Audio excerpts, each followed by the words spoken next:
Audio Jungle. Audio Jungle. Assalamualaikum warahmatullahi wabarakatuh. Selamat sore. Selamat pagi. Salam Pramuka. Salam.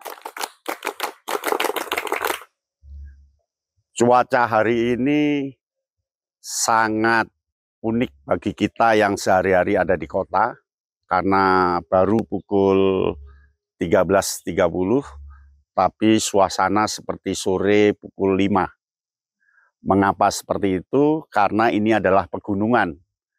Pasti akan dinaungi oleh awan cumulus namanya, dan dinaungi oleh dedaunan yang menjulang tinggi.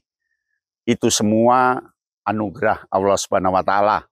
Maka yang pertama kita harus bersyukur pada Allah Subhanahu wa Ta'ala, agar senantiasa kapanpun dimanapun kita diberi jalan yang sangat lapang bagi kehidupan nasib kita dan masa depan kita. Nah, adik-adik, ini alam terbuka. Alam terbuka itu punya beberapa aspek. Aspek pertama adalah sebagai tempat. Sebagai tempat, dia punya karakter yang berbeda dengan alam desa dan alam kota. Alam pegunungan, dia memiliki kontur yang naik turun, luas, dan dinaungi oleh suasana yang sejuk. Itu sebagai tempat. Nah, tempat yang seperti itu rasanya akan menjadi terbuang sia-sia jika sepanjang hidup kita tidak bisa menikmati, tidak bisa berada di tempat seperti itu. Jadi satu sebagai tempat. Yang kedua sebagai kondisi. Kondisi hutan seperti ini beda dengan kondisi di kota. Kondisi hutan ini adalah kondisi yang menunjukkan kita bahwa tumbuhan-tumbuhannya itu penuh toleransi. Bambu tidak mungkin mengganggu pohon pinus. Dan pohon pinus ini tidak mengganggu bambu. Rumput tumbuh dengan happy, bahagia. Pohon pakis bisa tumbuh dengan baik, dan tumbuh-tumbuhan lain. Disinilah bentuk toleransi yang sebenarnya. Sesama tumbuhan tidak akan saling ganggu, asal dia berada di asupan humus tanah yang bergizi, dia akan tumbuh. Inilah suasana, kondisi. Lalu yang ketiga, alam terbuka sebagai sumber belajar. Berkat alam ini, manusia berkembang dan tumbuh sampai sekarang ini. Semuanya dari alam. Kamu percaya nggak bahwa kaca itu dari batu kuarsa? Bahwa pakaian yang kamu pakai itu dari tumbuhan kapas. Ya kan? Lalu sepatu yang kamu buat itu dari getah karet. Kemudian obat-obat yang Anda minum dari getah damar. Lalu tembok dinding rumah itu dari bambu, dari tanah. Jadi semua hidup ini dari alam. Alam adalah sumber belajar yang sebenarnya. Kalau kamu kuat memahami alam, menyingkap sedikit saja, Anda dapat semuanya. Itu sebagai sumber belajar. Yang keempat, alam itu sebagai metode. Metode belajar kita. Bahwa di alam itu ternyata kita bebas menggerakkan tangan, bebas menggerakkan kaki, bebas berimajinasi. Alam sebagai metode. Kreativitas yang dibangun dari alam sebagai metode, hasilnya beda dengan kreativitas yang dibangun dari rumah petak di kota. Gagasan-gagasannya itu lebih original ketika berada di hutan. Itulah metode. Maka Gerakan Pramuka menggunakan alam terbuka, natural, sebagai salah satu metode kepramukaan. Karena alam ini punya daya dongkrak yang luar biasa jika dipakai sebagai metode pembelajaran. Itu yang keempat. Yang kelima, alam ini menjadi cermin ketika kita akan menciptakan puisi, ketika kita akan menciptakan tulisan, ketika dia akan mencerminkan sesuatu, kita bisa mendaya-bayangkan alam ini. Kita bisa membayangkan bahwa pohon pinus ini ibarat jarum yang berjajaran menengadah ke laut. Kalau atas itu kita anggap sebagai laut. Lalu kita bisa melihat bahwa ternyata hutan ini seperti tumpukan bantal yang tidak ada habisnya. Imajinasi apa bisa dibangun di sana? Ya, itu yang keempat. Nah, itu yang kelima ya. Nah, yang keenam, alam ini ternyata memberikan ramuan yang saling tolong-menolong. Ya. Di sana tadi ada pohon pakis, itu untuk disayur. Tapi di sana, di bawah, tadi ada orang berkebun bawang merah. Bisa digabung. Nah, sehingga alam ini saling tolong. Meskipun dia toleransi tingkat tinggi, tapi dia saling menolong ketika orang mampu memanfaatkannya. Ya, jadi alam terbuka ini begitu dahsyatnya bagi anak-anak pramuka, bagi orang yang hidup di dalamnya. Maka ketika kegiatan di alam terbuka, satu, posisi jiwamu, posisi pikiranmu, posisi hatimu berada dalam titik nol.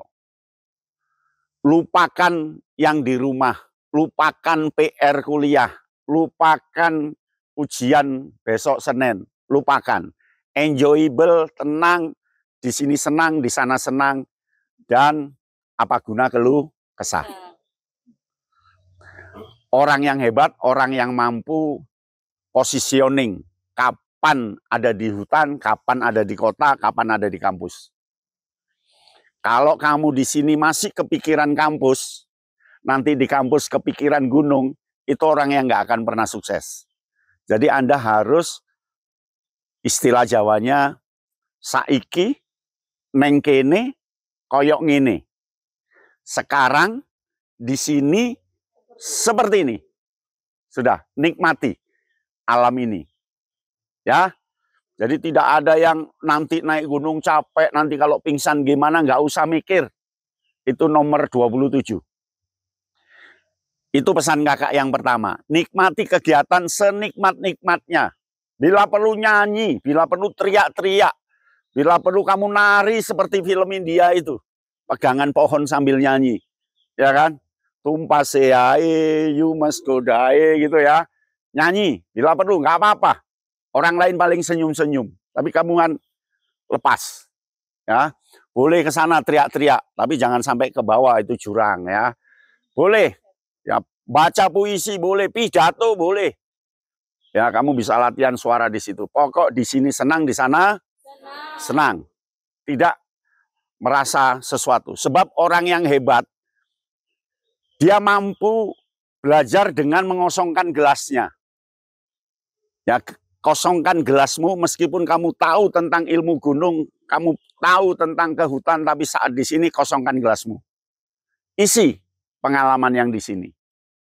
Sehingga keraguan-raguan tidak akan muncul, putus asa tidak akan muncul, kekhawatiran tidak ada muncul.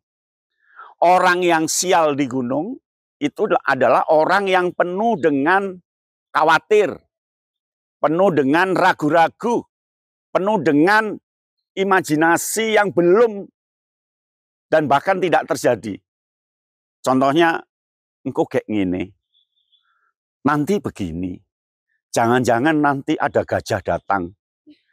Jangan-jangan nanti, jangan-jangan, enggak, belum terjadi, nggak usah dipikirkan. Di sini, sekarang, begini. Itu yang pertama. Ya. Yang kedua, jangan berpikir bahwa kegiatan itu selalu dipelonco. Selalu kalau peserta itu diakali oleh panitia, enggak. Anda ini bersama. Karena memang bersama, berarti ada yang ngurus. Makanya kamu harus terima kasih pada yang ngurus-ngurus ini. Jadi tidak ada perpeloncoan, tidak ada junior senior bareng-bareng. Hanya yang senior meluangkan tenaganya, meluangkan pikirannya, membantu kamu untuk mengizinkan. Apakah ke sini nggak perlu izin? Apakah ke sini nggak perlu survei? Apakah ke sini nggak perlu persiapan? Apakah ke sini tidak perlu koordinasi? Nah, itu semua dilakukan oleh seniormu. Demi Anda. Jadi kamu enjoy saja, bersahabat. Justru kamu terima kasih pada yang senior itu. Hilangkan kegiatan model lama, bahwa peserta itu harus dipelonco, bahwa peserta itu harus dicekik lehernya, bahwa peserta itu harus enggak. Ya, kita saling gantian, karena kakakmu dulu juga digitukan oleh kakaknya yang lama.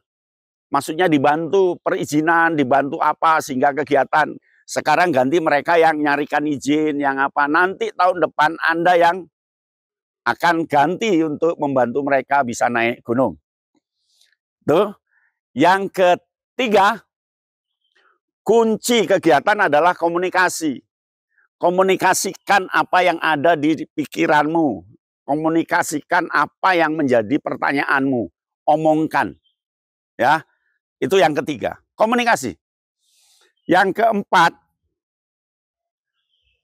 kegiatan ini harus penuh dengan senyum. Kegiatan ini harus penuh dengan lagu. Kegiatan ini harus penuh dengan hal-hal yang menyenangkan. Ya, tetapi harus mendapatkan sesuatu. Oke. Yang keberapa berikutnya? Yang kelima, kegiatan ini harus mendatangkan hasil. Hasil pikiran, hasil apalah. Ya, pulang nanti Anda bisa merefleksikan, oh ternyata begini. Sebagai wujud seorang mahasiswa. Anda tahu yang baru turun ini, perempuan ini. Itu loh, yang lari itu. Tahu? Itu sudah 4 kali. Running, lari, puncak, turun lagi. Ini sudah keempat. Saya tahu, tanya Pak Pandi tadi. Yang di warung tadi, itu Pak Pandi teman Kak Yatno sejak kecil. Sejak dia punya anak kecil itu, dulu selalu bantu saya untuk mencarikan jejak di daerah sini. Ketika saya sekretaris Warcap Surabaya. Nah, bantu dia. Oh, banyak dulu garapannya, karena waktu itu dulu saya uji coba Quantum Teaching Camp. Quantum Learning Camp, QLC, yang ikut sangat banyak. Waktu itu guru-guru, bahkan pejabat, bahkan apa ikut semua. Pak Pandi itu yang membantu, nyarikan bambu, nyarikan rute, kemudian yang masakan dan sebagainya. Sehingga saya tadi gaya ngomong-ngomongan lama dengan Pak Pandi, kangen-kangenan. Ya. Nah, saya pikir itu kegiatan ini saya tidak mau laporan ada yang pingsan. Kalau pingsan berarti dia tidak di sini senang, di sana senang. Enjoy saja, enjoy. Teman nggak kuat, nggak usah dimarahi, ditunggu, nyantai. Ya, jadi nggak, pokok happy supaya alam ini memberikan balikan yang happy juga. Ya, hujan biasa, namanya orang di daerah tropis pasti ya kena hujan. Gak apa-apa kehujanan, kapan lagi kalau tidak merasakan. Ya kan? Yang penting happy, senang, informasikan kalau WA apa keluar yang bagus-bagus. Bu, ternyata saya ini 5 kali lipat senyum saya daripada di rumah. Bu, ternyata kegembiraan saya ini 1000 kali lipat dari kegembiraan yang biasanya. Coba ketik seperti itu. Ya, nanti pasti senang. Gitu ya. Kak Yatno aja naik gini tadi enteng kok. Saya bisa balap Siva. Ya kan? Siva padahal tadi berangkat duluan. Setelah itu saya balap. Tapi Siva kan sungkan biar pembina yang dulu. Karena tadi di warung sudah saya beritahu. Fa, kalau naik nanti Fa, siap nggak? Kamu nggak boleh di depan saya. Harus di belakang saya. Kok bisa Kak? Naik gelundung lah ngenaiknya aku Fa. Oh siap, ternyata betul dia di belakang. Oke, saya pikir itu dengan ucapan Bismillahirrahmanirrahim, Geladian Alam Bebas, Gugus PAN 413414, Racana Dewantara dan Kartini di tahun 2025 ini saya nyatakan resmi dibuka. 2 kali tepuk pramuka.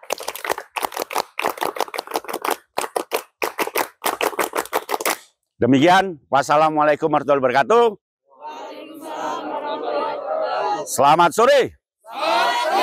Salam Pramuka. Salam. Audio Jungle. Audio Jungle.